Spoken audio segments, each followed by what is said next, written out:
welcome to DNBC TV, where we bring you interviews with business men and women from around the world.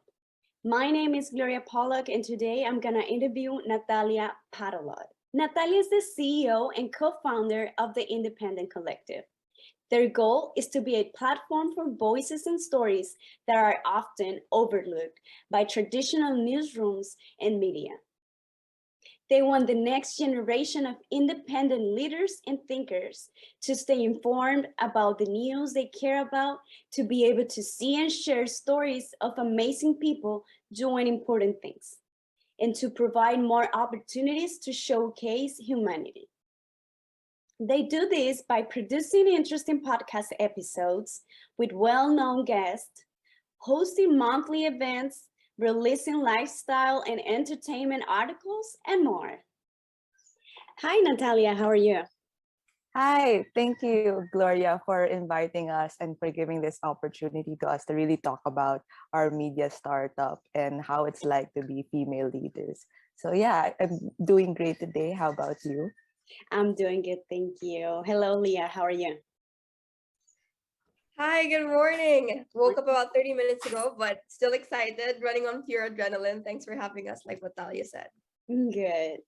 Well, let's go straight to the questions. How hard is it to be an independent media? Well, it's definitely hard. First of all, it's very hard for us to really make a name for ourselves in such a competitive market, especially now when everyone is really trying to capitalize on the fact that everyone is at home and using their phone. It's also hard to really attract the attention of potential viewers and sponsors, especially since we're still new. However, things are getting relatively better and easier over time as we continue to grow as a media startup. Okay, and how hard is it, like you say, like being a woman, a leader as a woman? How hard is it for you guys to be in this kind of business? Is it harder when a woman is involved, or how is it? Personally, I think it's hard, especially with our younger age. Sometimes it's hard for others to really take us seriously and really believe in our mission. However, in a way, people are easier than us, and we sometimes take that to our advantage to learn more and grow in our field. But despite all of this, I feel very empowered and proud that we are still women founders and leaders trying to make such an important change and positive impact on our growing audience. Okay, so Leah, what is your role in the business? As for that question, so I'm Natalia's co-founder and the acting chief financial officer. So what I really do is just trying to maintain funding rounds and make sure we don't go bankrupt. And I also help on the back end of the thing. So while Talia is managing the marketing and also the production, I'm managing more of like the team and helping out in disseminating our head of events with our monthly online virtual conferences. So that's what we're doing. We have virtual conferences every month, and then we also have releases every week, and I help out with that. Good. And how do you guys had this idea of founding this business? So I hope I'll take that. Talia, feel free to add on. It was really from a source of a very deep point. So before the Independent Collective, which is what we are now, we were formerly the Young Blood Podcast. And I capitalized on the idea of just everybody being at home. This was founded in July 2020. And also the fact that I was so inspired by, if you're familiar with the New York Times Modern Love podcast, that was really the inspiration. And it started off as a passion project. It really wasn't something that I was thinking of bringing into a business perspective. But then people started coming to me and saying, I want to be part of this, without really doing so much about the marketing. And so when I realized, oh, there's a market for this, I immediately had Talia as a guest. And then when I just met her, I just knew that she was the right person. And then it just took off from there. The second time we met, we were just on the same page. And we had this synergy going on, even though we'd never met in person. We'd never known each other before the Young Blood podcast, now the Independent Collective. So there was just that switch that made me think, ooh, this can be bigger than what I thought before. So now it's what it is now. And we keep on joking, Indico, which is the nickname of the Independent Collective, is like our baby. And Okay. yeah, so far so good. That's amazing. Like that you can find someone that you can like click and have all these ideas, and especially not only the ideas, but trying to make it work, which is the hardest part. Oh yeah, Talia does the heavy lifting, and I'm like doing as much as I can to help. Right. Okay, so what is this strategy now that you were talking about well, all the work that you do? What is the strategy for you guys to get more followers or have more people that are well, yeah, people that look your that watch your business, your product, your service? What is the strategy that you use to get more followers? Since, as Leah mentioned, I handle marketing and production, I can take that. Thank you so much for that question. And honestly, our strategy to get more followers is first and foremost really knowing what people would want to watch. It's better to target our content towards what gets their attention and maintains their attention, because we noticed over the past few months that they're really inclined to see other regular people discuss their thoughts, opinions, and experiences through our casting calls that we have every week. We have this segment called the Indico Debate, and each time they talk about a certain topic and they debate a certain question, and people really like listening to that. And they also like listening to the people that we interview, who are either young entrepreneurs, young influencers, or any person that is really making a significant change in the world or maybe in the Philippines, because it really inspires them and empowers them to make a change in their own way as well. Okay, thank you. And what do you think that makes you different than your competition? Yeah, so number one, I think most of the media companies here are run by adults. And so they're very keen on just going on with their ideas. You know, they have these business plans, they have backup funding, and we're the complete opposite. And that's not a bad thing. So we try to experiment, and we're very open to change, even if it comes from like a random follower. So for example, recently, like what Talia mentioned, we've been having these Indico debates, and before we didn't have any of them. And once we started our first one, Talia, correct me if I'm wrong, we reached over 500,000 people within just a week of posting our first episode, which was Can Exes Be Friends? I don't know if that sounds interesting to you, but it definitely does sound interesting to me. So I think that really went viral. And then that was really the starting point of how we started to really open our feedback to anybody and anyone, as long as it was, I guess, feasible to do. So right now, just watch out for it. It's still in the making, but we're trying to get into the film industry, because our hope for the Independent Collective is really to be some sort of guiding media company for young Filipinos. Because I would say this, and I believe I'd be saying it on behalf of a majority of the Filipino youth when I say that the media we're having isn't really suited to our needs, or at least our wants.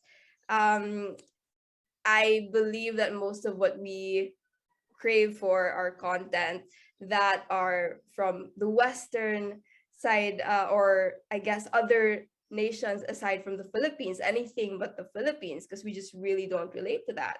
And Talia also does that. Like, we watch more Hollywood than we ever do watch local TV. So we want to change that by really building a relationship, a friendship, if you will, with our audience, which is the Filipino youth. Most of them are 18 to 25. But yeah, they're really your goal, because you want them to see the Philippines as something worth staying for by amplifying Filipino youth voices, Filipino media artists, and anything that really deserves to have a platform that doesn't get presented on the traditional media and newsrooms. Okay, thank you. You were talking about Philippines, and I was looking around your well, the information that you guys sent me. Why does it worth it to stay in Philippines? So everybody can hear you about what you. Oh, yeah. Well, number one, it's always sunny. I love that. Yeah, and I think what I really love about the Philippines is so much the people. And yeah, I guess the weather. And the people really here are some of the most friendliest, most passionate, most hardworking, and like Talia and I believe that the Philippines is worth fighting for. And you know, when I was abroad, because I'd studied abroad when I was in China and when I was in the US, I always had this idea that they were better, you know, like I grew up with that mentality, like I said, anything but the Philippines is so much better. But then when I realized that, hey, everyone seemed pretty normal, I think I might have over glorified them. I realized, hey, the Philippines is just as good, sometimes even better. So like a very concrete example with that of that would be when I was abroad and I went on a summer program at Harvard, and a lot of the people I'd met were really competitive, but not a lot of them were, as I would say, as warm or as literally as friendly as random Filipino strangers I'd meet. And even some Filipinos I know would do anything, you know, just to go abroad or to work abroad, and I guess really do anything for their dream. And I'd never seen that sort of like grit or as that much inspiration from, I would say, more privileged people whom I met in the West. So that really inspired me that there's this passion. It's just being put in the wrong spot, in the wrong place. They have passion to leave the country. Why not like switch that and, you know, make them want to stay? So that's really so much about why we think it's worth to stay in the Philippines. There are a lot of passionate people, so much energy, but just directed towards the wrong thing because they're seeing all the bad and not so much of the good. And what the Independent Collective is trying to do is really amplify positive youth stories that make them want to stay, that make them want to believe that there is hope. Nice. Good. Well, you almost convinced me. Oh, you can move here and we'll house you for a hot sec. But yeah, you should visit. That's good.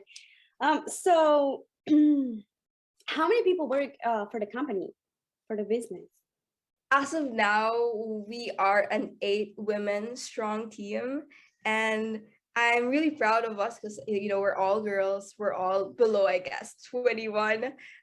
But yeah, these girls are really girl bosses, and we're really grateful to be under the leadership of Talia. So, for example, we are currently going on a recruitment because we're getting more complicated and we need more people on board. Media industries are always, I guess, evolving because we're trying to get into now, you know, and we're not enough to really be on track of everything that's happening now. So we want people to help us in getting content, disseminating content, and we're trying to hit 12. So we have 4 more positions. Okay, so you guys are hiring right now. Yes, we are. So if you are listening or watching this show, even if you're from abroad, I mean, we'd love to have your, you know, application, want to collaborate with you. Yeah, visit www.indie/co.com for more information about our application process, or just visit us on any of our social media pages. It's the Independent Collective. And if you see this logo, right here, yes, that's us. Yeah. Good. So what is the best advice that you can give to someone that wants to start a business or a company like yours? To start from zero. So I'd like to say that it's often glamorized to be your own boss and to start your own business, when in reality, sometimes a corporate job is easier. I mean, you simply do your job during a certain time period and then you're done. However, personally, I've never really been so passionate about anything in my life.